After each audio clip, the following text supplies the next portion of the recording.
Saya mau mulai ke pertanyaan kenapa pertama nih. Oke. Tapi basic banget, Ustaz. Nggak apa-apa. Nggak ada yang basic kalau kenapa. Yang basic itu how to. Tapi malu juga nih nanya kayak gini sebenarnya. Kenapa? Kenapa di antara semua yang diperintahkan, yang paling diutamakan, yang selalu disebut-sebut sebagai tiang adalah sholat? Keren banget. Kenapa sholat? Keren banget.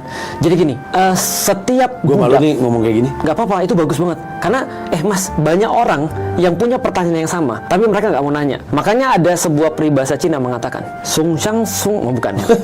Kaget juga gue. Masih ada Cina aja nih gue lihat.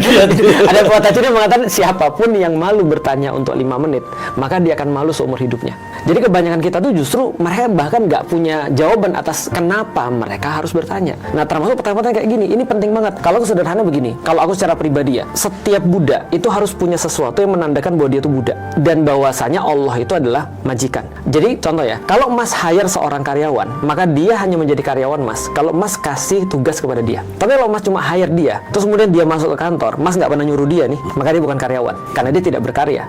Berarti dia menjadi seorang Buddha kalau disuruh-suruh sama majikannya.